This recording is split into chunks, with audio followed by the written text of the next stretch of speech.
বড় জামাইটা police officer. আমার না গর্বে বুকটা ভইরা ওঠে। ছোট মাইয়া জামাই একটা সবজি আলা, একটু শরম লাগে। আমি এবার ডিসিশন নিছি, এই ঈদে আমরা সবাই মিলে একসাথে ঈদ করব। আর দুই মেয়ের জামাই সব। আসসালাম, আমার সোনার টুকরা জামাই আইসা পড়ছে, দেখো। এত কি নিয়ে আইছো? আব্বা এই বাজারে তো দামি মিষ্টি পাওয়া যায় না, দামি মিষ্টি ছাড়া তো আমি খাই না। তারপরে যে রসগোল্লা, চমচম, কালো জাম যা যা পয়সা আবার নিয়ে আসি। আম্মা আম্মা আমরা বসছি কতদিন পরে তোমরা লাগে দেখা। আব্বা আম্মা আরে দুলা ভাই আসসালামু আলাইকুম। আসসালামু আলাইকুম আব্বা। ওয়ালাইকুম আসসালাম। ওয়ালাইকুম আসসালাম। তোমার হাতের এগুলা কি? আম্মা এইটার ভিতরে আপনার লেগেছিল আমাকে পুরানছে আমার দোকানের টাটকা সবজি। শ্বশুর বাড়ি সবজি নিয়ে আসে, জীবনে প্রথম দেখলাম। আপনার ছোট জামা তো সবজি বেছে, আর কি আনবো?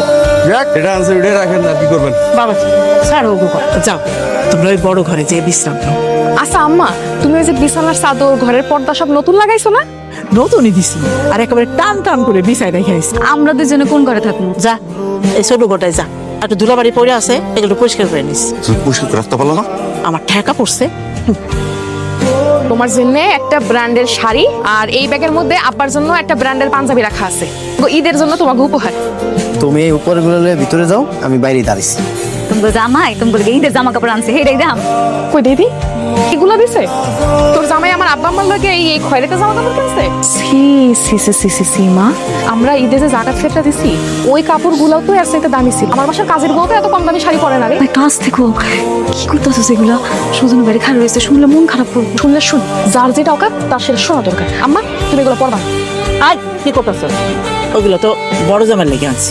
কি ব্যাপার আব্বা, আমার বড় জামাইয়ের লেগে সব খানদানি খাওয়ান রাখছো, আর ছোট জামাইয়ের কি বুট আর মুড়ি খাইবা? আমি তো কিছু জানি না।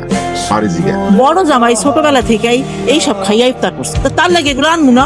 বাহ, তামাই ছোটবেলা থেকে এই সব দামি দামি খাবার খাইয়ে বড় হয়েছে, এই জন্য বাজার থেকে স্পেশাল অর্ডার করে খাবারগুলো আনেছে। তুই একজনের জন্য রাজকীয় খাবার নিয়ে আইছস, আরেকজনের প্লেটে কিছুই না। আবার কোনো দোষ নেই, আমি কইছিলাম আমি বেশি কিছু খাবো না। রাত্রিরা যদি ভালো খাবার খায় আর যদি পেট নষ্ট হয়ে যায় তখন কি? বা গরিব মানুষ তো এলিগাম গব্বাসটা, গব্বাসটা তোমরা তৈরি করতে পারতা না? আর সুজনের ইফতারি দাওয়াত দিয়ে নিয়ে আইলো, এখন কি একটু ভালো মন্দ খাওয়াইতে পারতো না? দুলা ভাই পিছন থেকে কেউ এভাবে ডাকে? ম্যানেজ শিখো নাই? অশিক্ষিত গ্রুপ দেখা সিগারেট খাইতেছেন, রোজা রাখেন নাই? গ্যাসের সমস্যা, রোজা রাখতে পারি না। একে তো রোজা না রেখে মহাপাপ করছে। শ্বশুর শাশুড়ি যদি জানতে পারে তখন আপনার মান সম্মান কিছু থাকবো? মান সম্মান দিয়ে কি আমি পানি খাবো? কি হইছে আম্মা? ওই হাত পা ছড়া শুয়ে রইছস যে, রাখবো কেন? রানতে যাস না কেন? কালকে সেহরির সময় আমি রাঁধছি, আজকে একটু কও না তোমার বড় মেয়ে রাঁধতে। আপা রান্না তো কোনোদিন খাই নাই, আজকে রান্ধুক আমরা সবাই মিলে খাম। ওই কেন রান? কত বড় মানুষের বউ এখানে বেড়াইতে আইছে, ওই কেন রানতে যাবো? তুই যা, তুই রান। আপা বেড়াইতে এসে আমি নেই, আপা যে কারণে আছে আমি কিন্তু এই কারণে। আরে ফকিন্নি ঘরে তোর বিয়া হয়েছে, আমার বিয়া হয় না যে আমি রান্না করতে যাবো। কাজ করলে কি মানুষ ফকির নিয়ে যায়? আমগো মায় জামগো 30 বছর দইরা রান্না বান্না করে খাওয়াইতাছে, তাহলে তো সবচেয়ে বড় ফকির নি আম্মা। তোমার এত বড় একটা কথা কইলো, তুমি যে কিছু কইতাছো না হন? দুপুর কি হয়েছে? আপনি সিলাসিলি করতেছো যে? হইব আবার সিল্লাসিল্লি কেন করবে না? তোমার বউ নয়ে নয়ে নবাবজাদি সাজছে, সে নাকি বাপের বাড়ি আইসা পায়ের উপর পা তুলে শুয়ে থাকবো, রান্দা খাওন খাইবো, কোনো কাজ করতে পারবো? ওরা কি বাসার মধ্যে শিকার উপরে তুললা রাখো? আমার বউরে আমি শিখাই তুলে রাখি, মাথায় তুলে রাখি। সারাদিন পর কাম শেষ করে যখন বাড়িতে আসি আমরা দুইজনে মিলে কাম করি। দুলা ভাই তো সেই সকালে যায় রাইতে আসে। আপনার সুখটা কোথায়? আমাকে সুখ টাকায়, টাকাই সকল সুখের মূল। টাকাই সুখ, টাকা হইতেছে অসুখ। আপনার জামাই আমার মিষ্টির দোকান থেকে 2 হাত ভরে মিষ্টি নিয়ে একটা টাকা দেয়। দেখছো তোমার এই ফকিনি জামাই কি কাজটা করছে? হ্যাঁ, এরকম করলে তো মান সম্মান থাকবো না, রাস্তাঘাটে মান সম্মান যাইবো গা। তোর টাকা নাই, তোর মিষ্টি খাওয়ানোর কি দরকার? কেন চাচি? সুজন ভাইয়ের কথা বলতেছি না তো? সুজন ভাই অনেক ভালো মানুষ। ওই আপনার পুলিশ জামাই আছে না, সে পুলিশের কথা বললা আমার দোকান থেকে 2 হাত ভরে মিষ্টি নিয়ে গেছে। ঠিক আছে বাবা, তুমি কিছু মনে করো না, ব্যাপারটা আমি দেখুন না।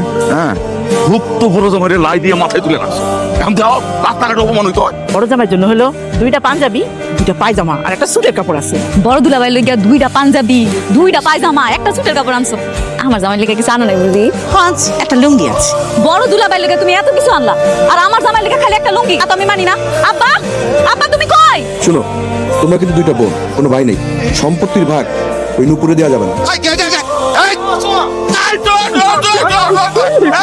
কত বড় সাহস তুই আমার শ্বশুর বাড়িতে চুরি করতে? হ্যাঁ, কথা মতো এই বাড়িতে চুরি করতে আইসা এখন তো আমি ধরা খেয়ে গেছি। তুই সুজনের কথা এই বাড়িতে চুরি করতে আইছস? সুজন ভাইয়ের কথা মতো এই বাড়িতে চুরি করতে আইছি। এই সুজন ভাই, এই আপনার ভাইরা ভাই যে পুলিশ, এটা আপনি আমার আগে করবেন না, তাহলে আমি চুরি করতে আইতাম। কি কইতাছে এইসব?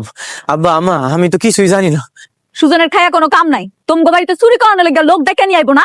এইসব নাটক তোর শ্বশুর বাড়ি যাইয়া করিস। একে তো সোরের বউ, তারপর আবার বড় বড় কথা আসে কই থেকে। কথায় আছে না, সোরের বউয়ের বড় গলা। কাল বাদে পরশু ঈদ, যাও না একটু বাজারে যাও, একটু পলার চাল, একটু শ্যামাই, পালে একটু মাংস কিনে আনি, একলাগে খাবো না। এত কিছুর পরেও তুমি আমার এত ভালোবাসো। মানে তোমার জায়গায় যদি অন্য কেউ হইতো আমার ভুল বুঝা বাপের বাড়ি থেকে যেত। আম্মা কি হয়েছে, তোমার মন খারাপ কেন? আমি তো আগেই কইছিলাম অগলগে এত ঘেঁষা ঘেঁষে এত মেশামেশি করো না, ওগুলোকে সম্পর্ক হয়ে রাখো। তুই পুরো ফাড়ায় ভালাইছো, তো ভালো অ্যাক্টিং করছ আমি জানতাম না। তাহলে নাটের গুরু আসসালামু আলাইকুম কাকা। কালকে ঈদের নামাজটা শেষ করে তোমার হাতে সেমাই খামু, আর তোমার লইয়া ঘুরতে যাবো আমার ঘুরতে লয়ে যাইবা কই? নদীর পারে, ওই জায়গায় মেলা হয়, অনেক মানুষ আছে। তুই যে রাগ করে চলে আসলা, তোমার কইছিলাম না আমরা একসাথে ঈদ করবো। নুপুর হইতেছে আমার ঈদ, ওরে দেখলে প্রতিদিনই আমার ঈদ মনে হয়। থাক আব্বা, আমরা যদি আপনাকে বাড়িতে যাই কোনো না কোনো ঝামেলা হবে। সেদিন যে রাতে চুরির জন্য লোক আসছিল, এটা আসলে জামিন দিল, তোরা খাইছে।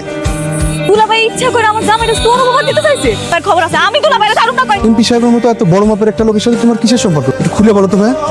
এমপি সাহেব আমার খুব ভালো জানে, ওনার বাসায় আমি প্রতিনিয়তই সবজি দিতে। একদিন সবজি দিতে যায় কাছে শুনলাম যে ওনার নাকি ব্যাগ হারায় গেছে, ব্যাগে নাকি অনেক টাকা ছিল। তোমার সাথে আমি অনেক অন্যায় করছি ভাই, জানি না তুমি যদি মাফ না করো আল্লাহ আমারে মাফ করবে কিনা। আগামীকালকে ঈদ, আমার মনে হয় ঈদটা জেলে কাটতো ভাই। জানি আমি এতদিন গর্ব করছি, সেই দুর্নীতি ঘুষখোর বাবা, তুমি আমার মাফ করে দাও। না না মা, এটা আপনি কি কইতেছেন? আমি তো মাফ করার কেউ না, আমার আব্বা মা নাই, ওনাকে দুইজনে আমি আমার আপন আব্বা মনে করি।